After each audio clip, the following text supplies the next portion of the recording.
யோசிப்பவர்கள் தான் பெண்கள் என்பதைத்தான் முதலிலே பேச விட்டுவிட்டு இறுதியிலே ஒரு வாய்ப்பு கிடைக்கும் என்று காத்திருந்தேன். இந்த பெண்களை பற்றி இவ்வளவு பெரிய ஒரு குற்றச்சாட்டை எப்ப பேசிக்கிட்டு இருக்கோம்? 20 வருடத்துக்கு முன்னாக பேசிய பட்டிமன்றத்திலே பேசிய அதே குற்றச்சாட்டை இன்னும் இந்த பெண்களிடம் நாம் சுமத்தி கொண்டிருக்கிறோம். சத்யகுமார் சொன்னாரு, புள்ளி விவரத்தை நிறைய சொன்னாரு, முதலில் சொன்னாரு, அதுக்கப்புறம் சொன்னாரு 3%, அதுல இல்ல 1.4 மில்லியன். புள்ளி விவரம் மனதை மாற்றாது. புள்ளி விவரம் நமக்கு செய்தியை தருவதை தவிர மனதை மாற்றாது. சம்பவங்கள் மனதை மாற்றும். எத்தனையோ சம்பவங்களை நாங்கள் இங்கு குறிப்பிட்டிருக்கிறோம். அதையெல்லாம் விட்டுவிட்டு இன்னமும் புள்ளி விவரம் 3%, 4%, அந்த 3% நம்மால் எத்தனை பேர் இருக்கான்னு சொல்லணுமா இல்லையா? அந்த 3% நம்மால் எத்தனை பேர் இருக்கீங்க அப்படின்னு சொன்னாதான் நம்மளை பாதிக்கும், இல்லாட்டி நம்மளை பாதிக்காது. அது எனக்கு மொத்தத்துல 1.4 மில்லியன் இருக்குன்னா அது நம்மளை பாதிக்காது. பாதிக்கக்கூடிய செய்திகளை, சம்பவங்களை நாம் சொல்ல வேண்டும். அப்புறம் இந்த பெண்களை நீங்க என்ன நினைக்கிறீங்கன்னா, முன்னாடி மாதிரி திருப்பி நாங்கள் ரொம்ப கரண்டா பேசுறோம்னு சொல்லிட்டு அப்புறம் படைவதமா பேசக்கூடாது. இன்னைக்கு எல்லாம் டபுள் வேலை, ட்ரிபிள் வேலை பாக்குறாங்க.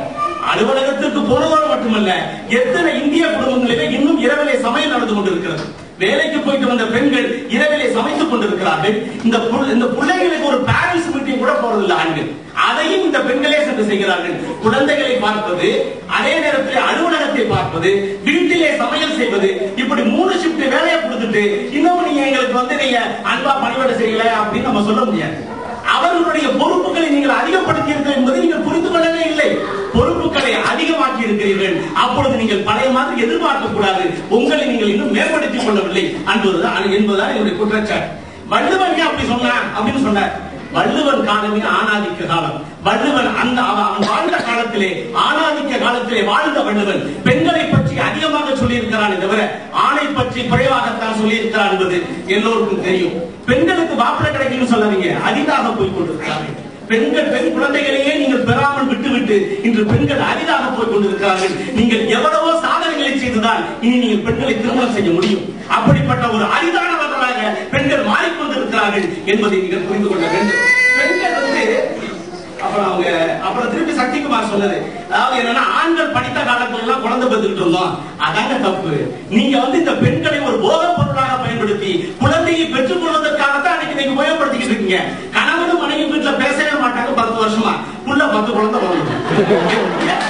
எப்படி இருந்திருக்கு, நம்ம செட்டியோட்ல இருந்திருக்கு.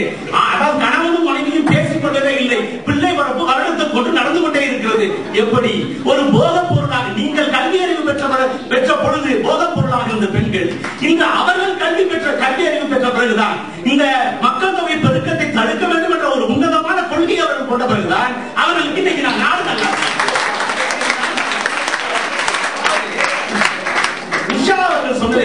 ஒரு சில மாதங்களை எப்படி கருத்து வேறுபாடு வரும், அங்கதான் தப்பு. இந்த பொண்ணு கல்யாணம் பண்ணி போய் 3 மாதத்துக்குள்ள இந்த பெண்ணு பிடிவாதத்தை காட்டுறது இல்ல. ஏன்னா பெண்ணுடைய சூழலை விட்டு ஒரு ஆண் சூழலுக்கு வந்து விடுகிறாள். அதை அண்டர்ஸ்டாண்ட் பண்ணி அப்சர்வ் பண்றதுக்கே டைம் வேணும். ஆனா அப்பொழுது ஆண் சூழல் அவளுக்கு சாதகமாக இருக்கிறது. அப்பொழுது அவன் அதிகாரத்தை தவறாக பயன்படுத்தி விடுகிறார். அதற்கு பிறகு என்னவோ பண்ணிட்டேன், தப்பு பண்ணிட்டேன், என்னை மன்னிச்சிரு போய் கால விடுகிறார். அவன் மனசை மாத்திட்டா திருப்பி அவன் மனசு வரமாட்டேங்குது. அங்கதான் அவனுக்கு நிறைய குடும்பங்கள் தோல்வி அடைகின்றன. எனவே முதல் 3 மாதங்களில், முதல் 1-2 ஆண்டுகளில் இந்த பெண் புது சூழ்நிலைக்கு போகின்ற பொழுது தவறு பெண்கள் பக்கத்திலே அதிகமாக இல்லை, அப்பொழுது ஆண்கள் பக்கத்திலே அதிகமாக இருக்கிறது. மீண்டும் கணவன் திருந்துகிறான், பெண் மனதை மாற்றிக்கொள்ள தயங்குகிறான்.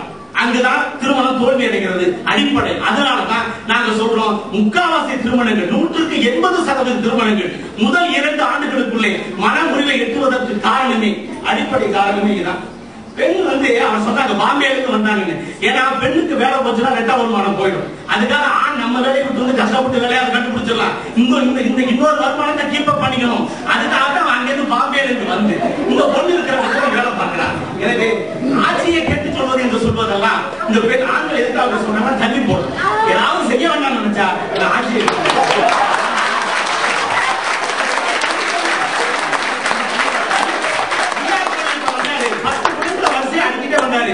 பாசம் அன்பு என்பது பொண்ணுக்கு படிப்புன்னு சொல்லல, பொண்ணுக்கு வேலை பார்க்கணும். 2 குணம் இல்லைங்கிற. இன்னைக்கு பெண்ணு படிக்காம வேலை பார்க்க எத்தனை பெண்ணு இருக்கு, அது 2 குணம் இந்த 10 குணத்திலே இல்ல. அப்புறம் அவர் இன்னும் என்ன சொன்னார், என்னன்னா அப்புறம் சித்தாளை பற்றி ஒரு செய்தி இருக்க. அந்த பொண்ணு சொல்லுது, இப்படி சொல்லுவாங்க எதிர்பார்க்கவே இல்லை. இதுதாங்க ஆண் அதிகாரம்.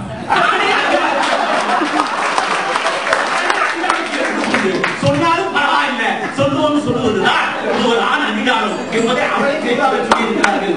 எனவே பெண்களிடம் சில நேரங்களில் பிடிவாதம் இருக்கிறது.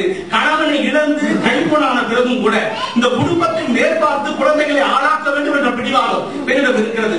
அதிகாரம் காட்டிய குடும்ப தலைவன் நோய்வாய்ப்பட்டு படுத்த படுக்கையாய் ஆன பிறகும் கூட குடும்ப சுமையை ஏற்று வைத்தியமும் பார்த்துக் கொண்டு குழந்தைகளையும் குடும்பத்தையும் பார்க்கின்ற பிடிவாதம் பெண்ணிடம் இருக்கிறது.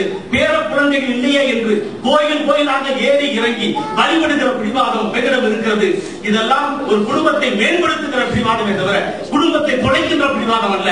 குடும்பத்தை தொலைக்கின்ற பிடிவாதம் அகங்காரம், அதிகாரம் அதிகமாக ஆண்களிடத்தில் இருக்கிறது என்று கூறி, எனவே கண்டிப்பாக இந்திய திருமணங்கள் தோல்வி அடைவதற்கு அதிகமான சதவீதம் ஆண்களுடைய தவறான அதிகாரம் என்று கூறி வாய்ப்புக்கு நன்றி வருகிறேன். நன்றி.